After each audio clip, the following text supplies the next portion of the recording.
The Source engine is a first-person engine. That's a statement that by most standards is pretty indisputable.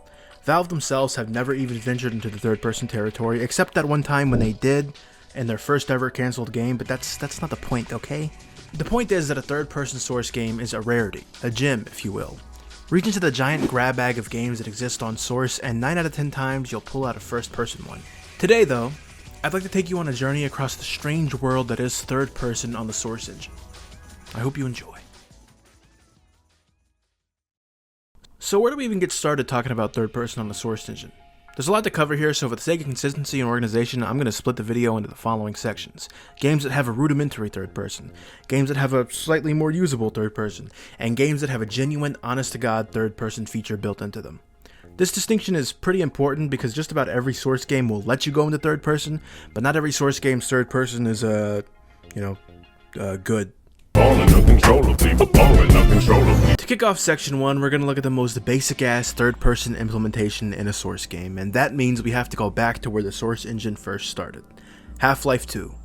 Now, by default, thanks to the lack of a multiplayer mode in the retail version of Half-Life 2, there is no circumstance we'll need to go into third person.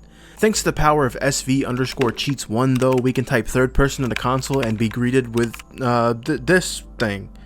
This is literally like as simple as you can get. There's no animations. Gordon is made out of concrete texture. He's doing his little weird hand thing. Interestingly though, the idle animation actually breathes for some reason, which is okay. Overall though, I'd say Half-Life 2's third person mode is surprisingly usable. There are moments where your character doesn't necessarily line up with the hitbox, but for the most part, you can probably play through the whole game like this. Not that you want to, but you could. Gordon Freeman. Let me get a look at you, man. My God, you haven't changed one iota. How do you do it? Up next is Counter-Strike Source, another really early Source title that naturally has a pretty shitty third-person mode. At least you can see your player this time and you're not a gray concrete blob, but animations are just straight up busted and you run into a lot of visual issues and your player model blocks your crosshair like half the time. Weirdly though, CSS's third-person mode is like way more usable than CSGO's for some reason. In CSGO, bullets don't go where the third-person crosshair implies. In fact, they go extremely right of where the third-person crosshair implies. You can actually play CSS in third-person mode without much of an issue, which is far more than what I can say for CSGO.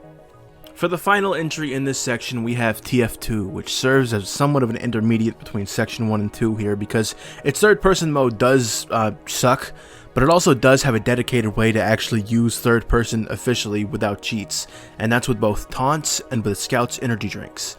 This is perhaps the most that Valve has ever used third person in a game, ever, and I doubt they'll use it this extensively again.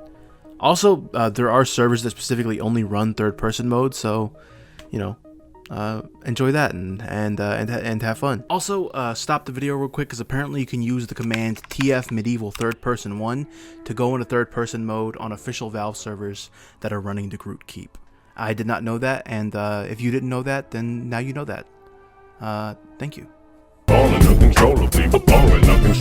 Now we're getting to the real meat and potatoes. Section 2.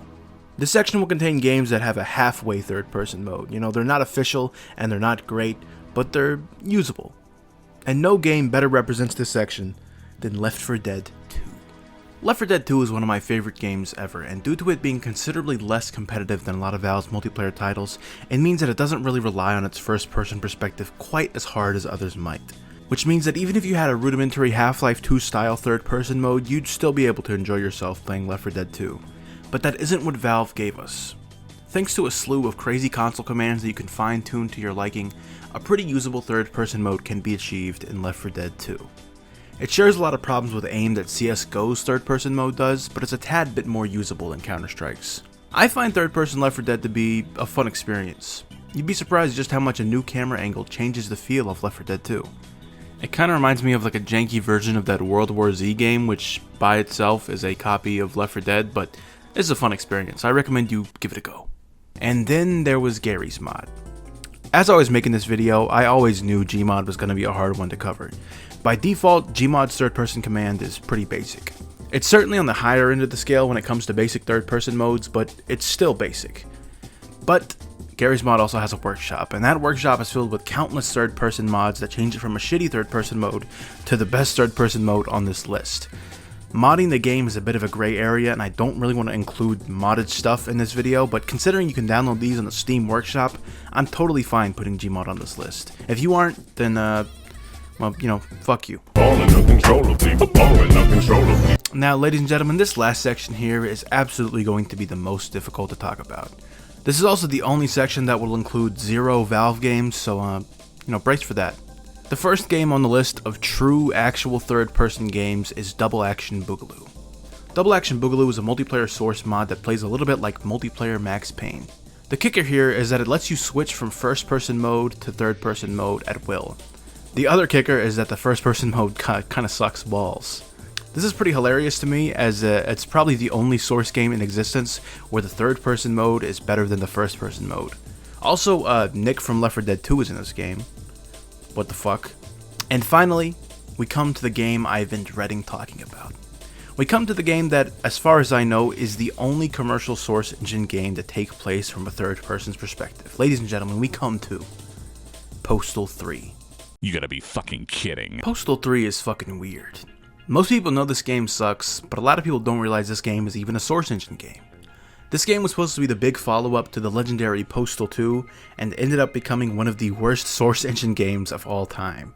Also, a bunch of Half-Life 2 beta content leaked thanks to Postal 3, which is what? But we're not here to discuss all that. We're here to discuss the third-person mode. I guess if I had to say something nice about Postal 3, it's that the third-person mode isn't even terrible. I'd go as far as to say it's the best third-person mode out of any Source engine game ever. I can't even say it with a straight face, but it's true. To my knowledge, there is not a Source engine game that is commercially available that has used the third-person feature more than Postal 3 has, so consider that. So as far as the Source engine is concerned, Postal 3 is the ceiling for now. Unless, you know, Valve wants to make a third-person game, which is, I mean, do you want this to be the Source engine's legacy? Come on now. Well, that's all of the third-person Source games that I can think of for now. There might be some more obscure ones out there, but these are the big heavy hitters as far as I'm concerned. As far as honorable mentions go, Apex Legends is technically in a Source engine, and there's technically a way to glitch yourself into third person. I guess it's also only fair to count the taunts as third person, since I counted TF2's taunts as third person.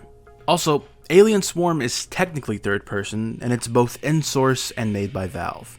It just doesn't really fit into what we traditionally accept as a third-person game, so I didn't feel like I needed to mention it in this video. But if I don't mention this video, people are gonna type in the comments about Alien Swarm.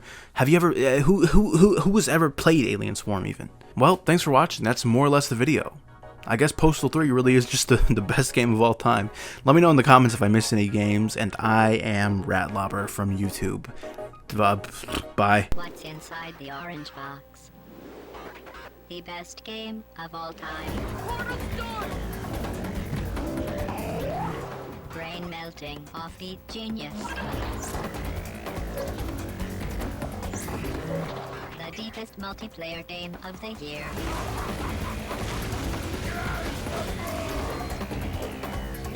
The Orange Box, October 10. Rated T2M.